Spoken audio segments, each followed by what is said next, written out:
My mom told me not to expect a birthday gift because I was the least favorite child, but my unexpected move left her stunned and begging for forgiveness.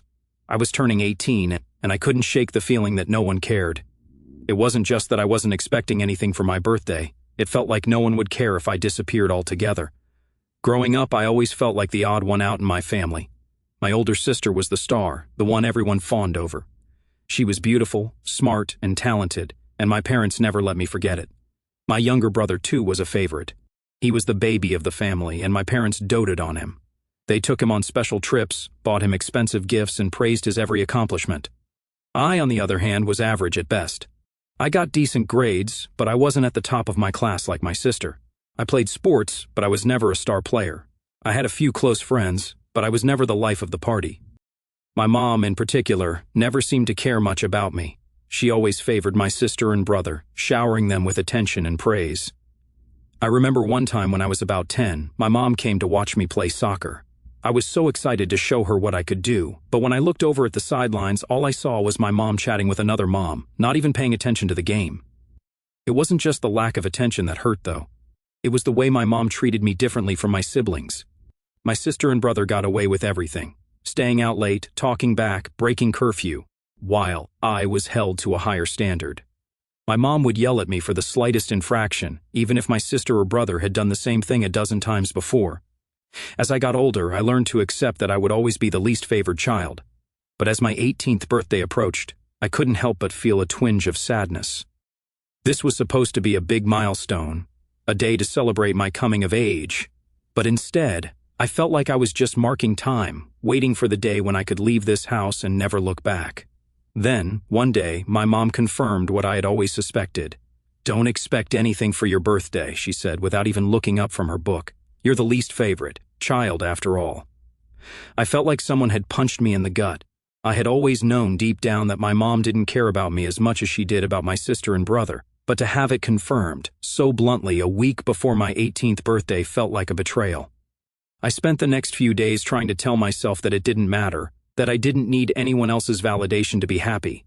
But deep down, I knew I was lying to myself. I wanted someone, anyone, to tell me that I was special, that I was worth something, but no one did. As my birthday approached, I knew it was going to be just like every other day, a day when I was invisible, a day when I was the least favored child. On the morning of my birthday, I woke up feeling more depressed than ever. I could hear my sister and brother in the kitchen, laughing and joking with my parents. I knew they probably didn't even remember my birthday, but I couldn't bring myself to care. It was just another reminder that I was the outsider in my own family. I dragged myself out of bed and trudged downstairs, half hoping that my family would surprise me with something, but mostly resigned to the fact that nothing was going to happen. As I walked into the kitchen, my mom looked up from the stove and gave me a small smile. "Happy birthday," she said, as if it were an afterthought. I mumbled, "Thanks," and sat down at the table, staring down at my cereal. My sister and brother were still chattering away, oblivious to my misery. I wanted to scream at them, to tell them how much it hurt to be the outsider, but I knew it wouldn't make any difference. They would never understand what it was like to be me. As I finished my breakfast, my mom got up from the table and walked over to me. "Listen," she said in a low voice. "I know I haven't been the best mom to you. I know I favored your sister and brother over you, and I'm sorry. But I want you to know that I do love you, even if I don't always show it." I looked up at her, surprised. I had never heard my mom apologize before, let alone acknowledge that she had treated me differently from my siblings. For a moment, I felt a flicker of hope. Maybe things were going to be different from now on. But then my mom ruined it all by adding, "Just don't expect anything special for your birthday. You know how it is." I felt the same punch in the gut that I had felt a few days ago. It was one thing to be the least favored child, but it was another thing entirely to have my mom rub it in my face on my birthday. I got up from the table, feeling sick to my stomach, and went back to my room. I spent most of the morning moping around, feeling sorry for myself. I didn't want to talk to anyone, didn't want to see anyone. I just wanted to be alone, but then around midday something changed. I don't know what it was exactly. Maybe it was the realization that I didn't need anyone else's validation to be happy, or maybe it was the stubbornness that had always been a part of me. But suddenly, I knew what I had to do. I got up from my bed and started rummaging through my closet, pulling out old clothes and toys that I didn't use anymore. I found an old photo album and started flipping through it, tears streaming down my face. I saw pictures of myself as a little girl, smiling and laughing, and I realized that there had been a time when I had been happy.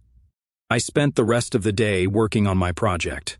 I glued pictures onto construction paper, wrote out little notes, and carefully wrapped everything in tissue paper.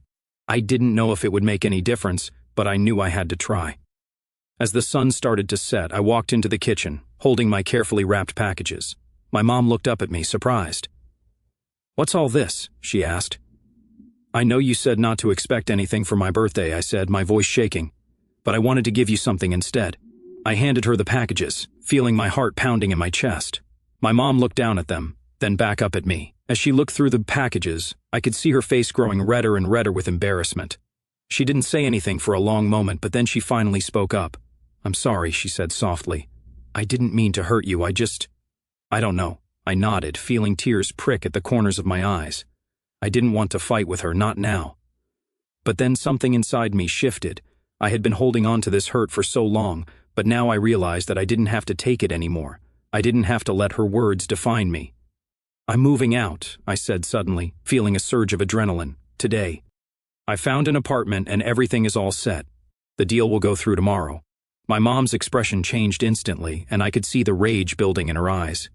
"You can't just leave like that," she said, her voice rising. "You have a family here. You can't just abandon us." But I stood my ground. I was tired of being the one who was always left behind, always forgotten. "I'm not abandoning anyone," I said firmly. "I'm a legal adult now. I'm just doing what's best for me, and for once, I'm not going to let anyone make me feel guilty about it." I could feel my family staring at me, shocked and appalled by my words. The rest of them had come down too, but I didn't care. I had finally found my voice, and I was going to use it. There was a stunned silence in the room, and for a moment, no one spoke. But then my mom started to cry, her shoulders shaking with sobs. "I'm sorry," she whispered. "I'm so sorry. Maybe things wouldn't always be this way. Maybe, just maybe, we could find a way to heal our relationship and move forward." But for now, all I knew was that I was taking control of my life, and that felt pretty damn good. Update: 2 months later, becoming completely financially independent was a big deal, especially for someone my age.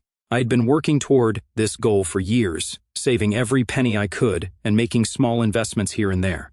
But the road to independence was not an easy one. There were countless hours of research, late nights crunching numbers, and even a few tears shed along the way. But I persevered, determined to make my dream a reality. It all started when I got my first job. I was determined to save as much money as possible, so I lived frugally and put every spare dollar into high-yield savings accounts. Over time, the money started to add up. Then there were the sacrifices.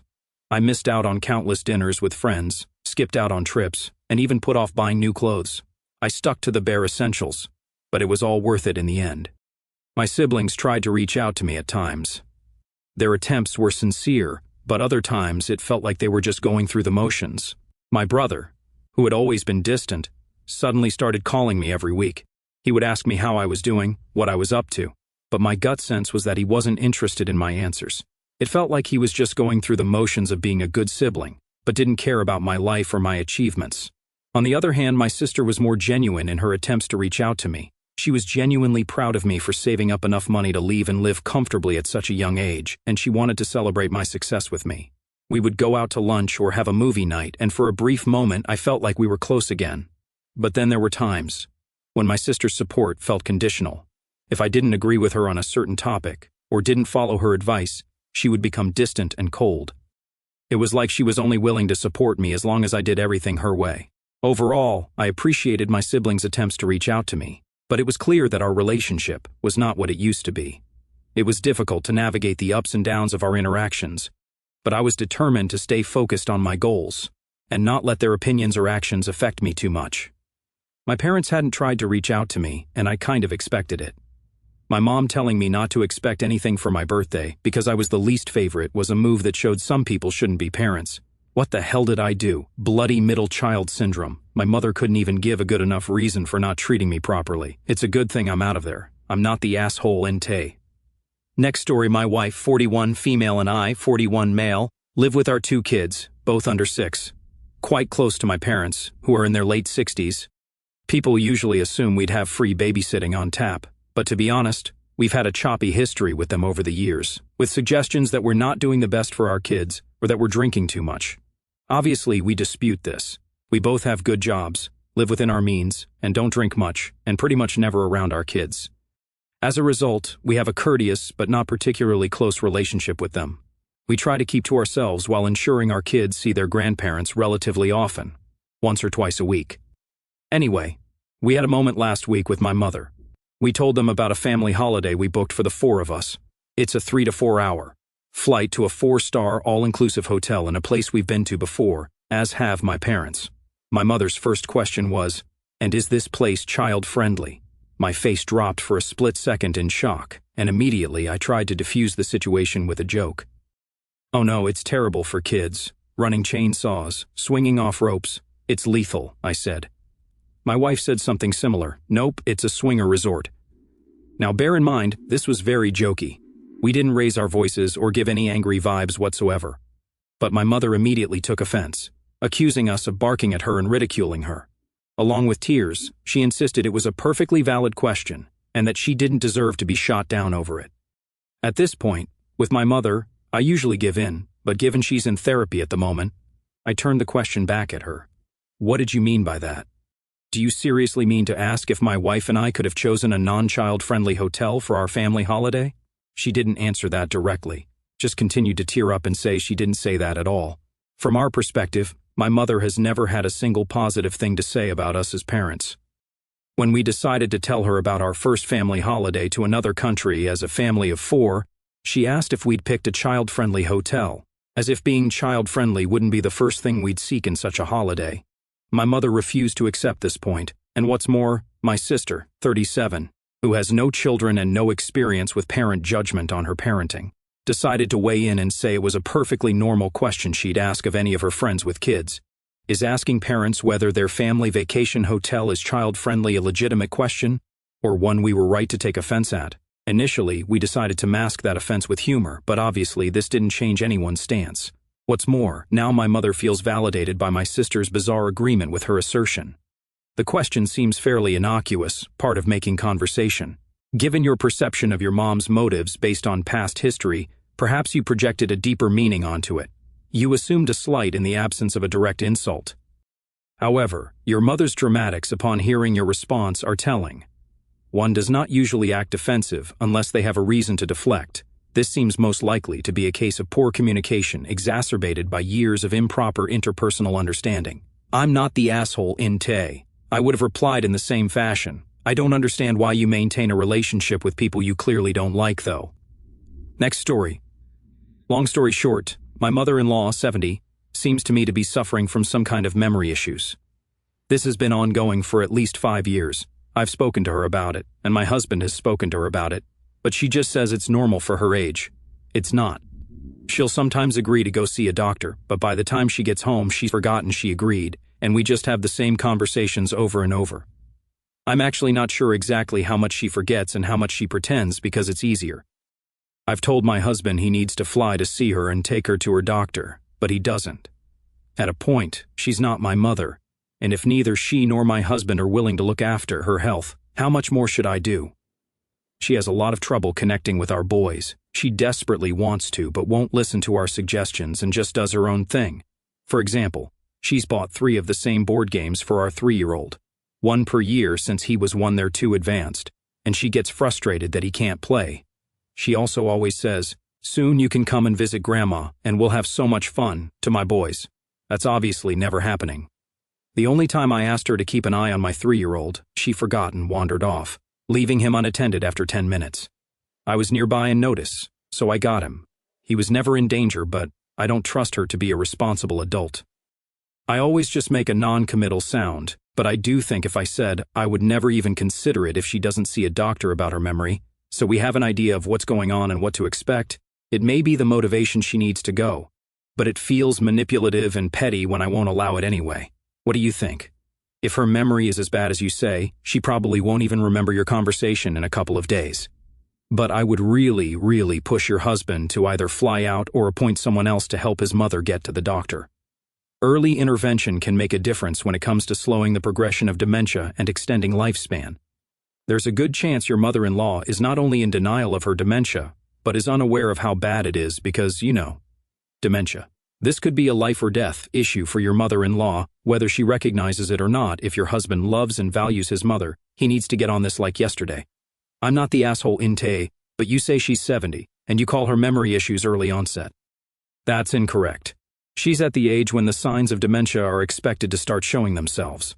My dad was diagnosed at 72, and my mom at 67. Early onset dementia is when it happens before the age of 65. It might seem like I'm splitting hairs here, but it's important that you understand this because no part of you should be thinking she's too young, and it can't be dementia. She's exactly the age these things tend to start, and you and your family need to take it seriously. Why would you be the asshole for saying it just to make her go? If her memory is this bad, what's going to happen is that she'll be upset at the moment, forget the conversation, and then still not go.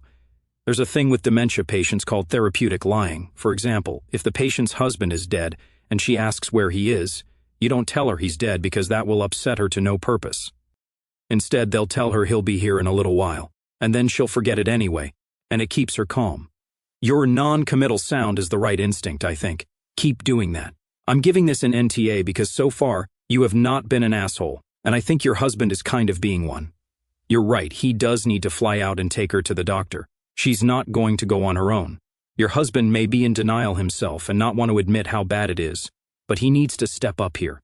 As I sat there in my new apartment, the faint hum of the city outside my window like a distant lullaby, I couldn't help but let the floodgates open.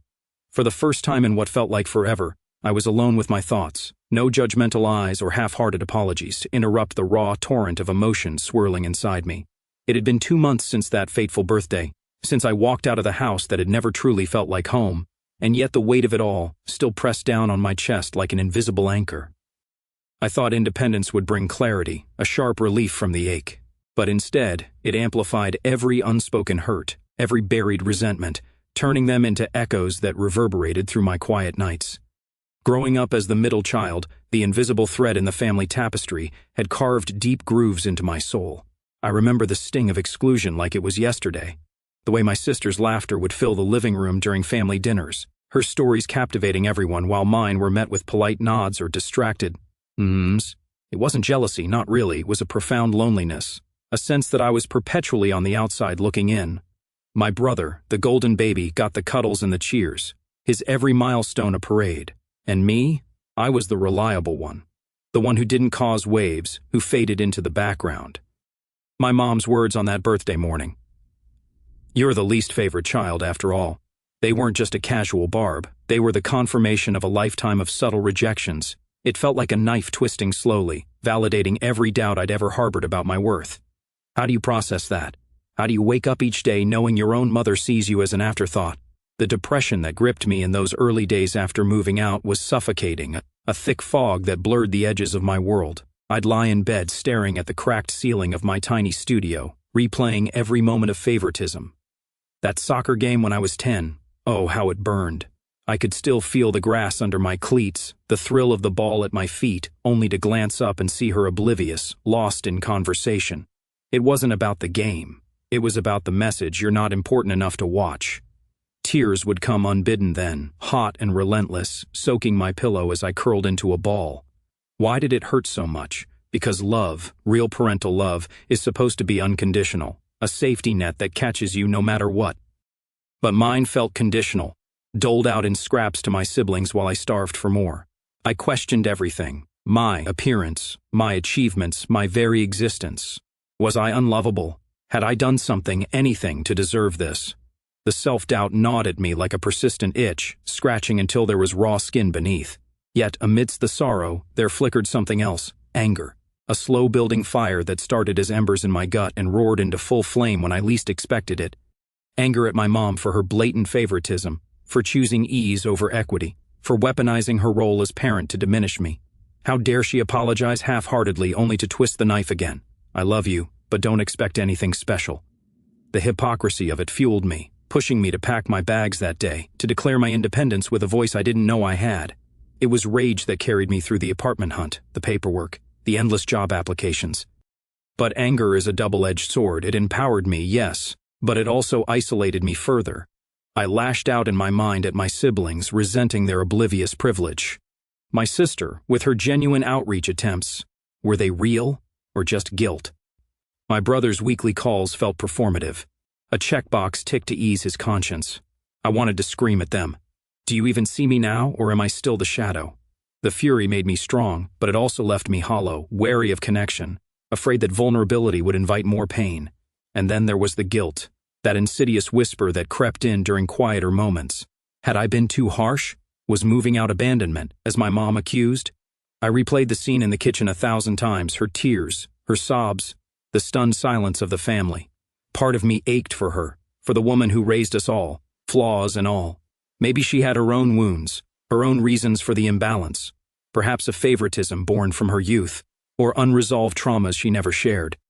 I felt a pang of compassion, a desire to bridge the gap, to forgive and forget. But another part rebelled, fiercely against that softness. No, I told myself, you don't owe her absolution. The guilt twisted with the anger, creating a turbulent storm inside me that made sleep elusive and meals tasteless. I journaled furiously, pages filled with scrawled confessions. I hate her for making me feel this way, but I missed the idea of her love. It was exhausting, this emotional tug of war, leaving me drained and questioning if I'd ever find peace. As weeks turned to months, a tentative hope began to emerge, fragile as a new sprout pushing through cracked soil. Financial independence wasn't just about money, it was liberation, a reclaiming of my narrative. Each paycheck deposited, each bill paid on time, was a small victory, a balm to the wounds of neglect. I started therapy, online sessions at first, then in person, and there, in that safe space, I unpacked the layers.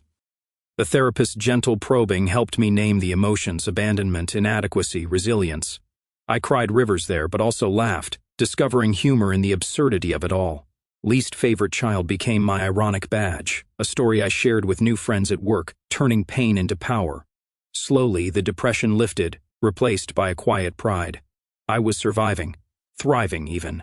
Dates with myself, walks in the park, books that transported me to worlds where I was the heroine, not the side character. The loneliness ebbed as I built a chosen family, people who saw my value without reservation.